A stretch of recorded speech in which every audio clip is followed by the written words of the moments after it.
3 देशों की यात्रा में इंडोनेशिया के बाद ऑस्ट्रेलिया पहुंचे प्रधानमंत्री नरेंद्र मोदी के मेलबर्न में स्वागत के दौरान एक बेहद गौरवपूर्ण और भव्य तस्वीर सामने आई।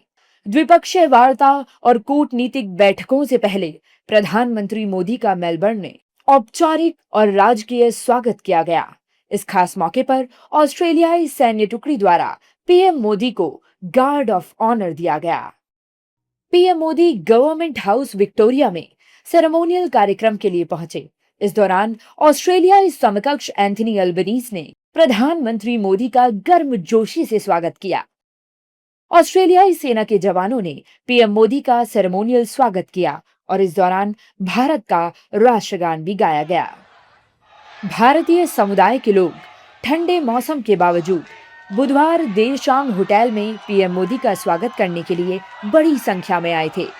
पीएम मोदी ने भारत माता की जय और मोदी मोदी के नारों के बीच भारतीय समुदाय के लोगों से मुलाकात की।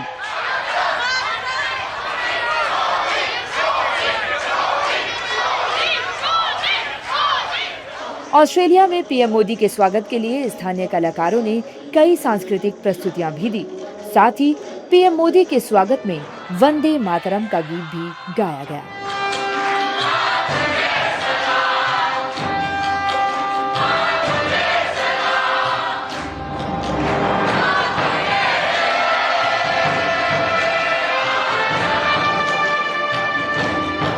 ऑस्ट्रेलिया दौरे के दौरान प्रधानमंत्री Modi Australia Bharat CEO forum और आर्थिक रोड मैप बिजनेस रिसेप्शन में भी शामिल हुए, जहां उन्होंने दोनों देशों के प्रमुख बिजनेस लीडर्स, निवेशकों और उद्योग प्रतिनिधियों को संबोधित किया। मेलबर्न में पीएम मोदी और ऑस्ट्रेलियाई पीएम एंथनी अल्बनीज ने द्विपक्षीय मीटिंग के बाद जॉइंट प्रेस कॉन्फ्रेंस को संबोधित किया, जिसमें दोनों देशों के बीच रक्षा, व्यापार, ऊर्जा, स्पेस और क्रिटिकल मिनरल समेत कई सेक्टरों में समझौतों की घोषणा की गई। इस दौरान पीएम मोदी ने ऑस्ट्रेलिया में मिले स्वागत के लिए ऑस्ट्रेलियाई सरकार का धन्यवाद दिया। पीएम मोदी ने कहा कि भारत और ऑस्ट्रेलिया दो जीवंत लोकतंत्र, दो बहुसांस्कृतिक समाज और दो अहम समुद्री ताकतें हैं। मेलबर्न में मेरे और मेरे डेलीगेशन के शानदार स्वागत और आतिथ्य के लिए मैं अपने मित्र प्रधानमंत्री अल्बनीज का हार्दिक आभार व्यक्त करता हूं। उनके व्यक्तिगत प्रयासों ने, उनके कमिटमेंट ने भारत ऑस्ट्रेलिया संबंधों को नई ऊंचाई और व्यापकता दी है।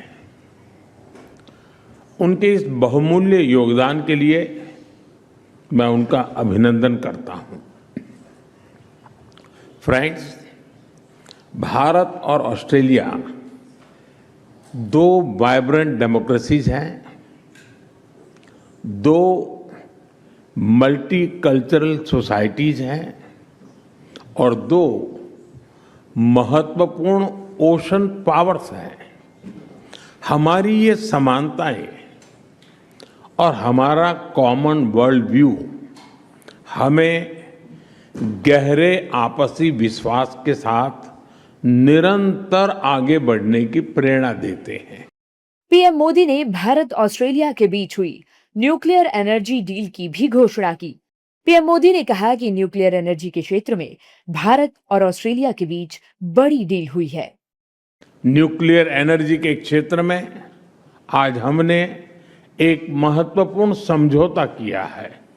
इससे ऑस्ट्रेलिया से भारत को यूरेनियम सप्लाई का मार्ग खुलेगा और हमारे क्लीन एनर्जी के उद्देश्यों को नई ताकत मिलेगी। क्रिटिकल मिनरल्स में हमारा सहयोग हमारी स्ट्रेटेजिक सिक्योरिटी और क्लीन एनर्जी ट्रांजिशन के लिए महत्वपूर्ण है। इसी सोच के साथ आज हमने Australia India partnership on cyber, critical technologies and supply chains यानी एआई पैक्ट की पहल ली है। पीएम मोदी ने आतंकवाद, द्विपक्षीय व्यापार, खेल के क्षेत्र में सहयोग जैसे मुद्दों पर भी बात की। इस दौरान उन्होंने कहा कि आतंकवाद के खिलाफ लड़ाई में दोनों देश एकजुट हैं।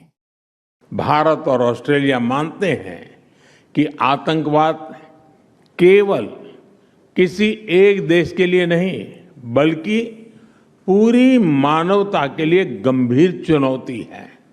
इसलिए आतंकवाद के खिलाफ हमारी लड़ाई भी साझा है, हमारे संकल्प भी अटूट है और हमारा सहयोग भी लगातार मजबूत हो रहा है।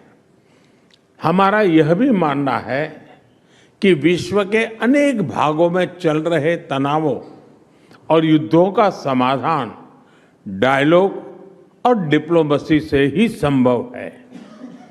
पूरे इंडो पैसिफिक क्षेत्र में हम मिलकर peace, stability, freedom of navigation और रूल्स बेस्ड ऑर्डर को और मजबूत करेंगे।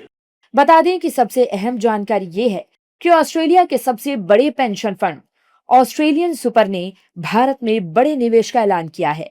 पीएम मोदी ने एक्स पर लिखा है कि भारत ऑस्ट्रेलियन सुपर के 500 मिलियन ऑस्ट्रेलियाई डॉलर के निवेश का स्वागत करता है, जिसकी घोषणा आज सुबह मेलबर्न में उनके चीफ एग्जीक्यूटिव मिस्टर पॉल शॉर्डन ने की। ये भारत के विकास और सुधार की राह में वैश्विक भरोसे की एक और मिसाल है। ये उन बड़े मौकों को भी दिखाता है जो हमारी तेजी से बढ़ती अर्थव्यवस्था ग्लोबल निवेशकों को देती है। पीएम मोदी ने ऑस्ट्रेलिया के प्रधानमंत्री एंथनी एल्बनीज के साथ पारंपरिक वाद्य यंत्र डिजेरेडू और तबला के साथ एक संगीत जुगलबंदी भी देखी।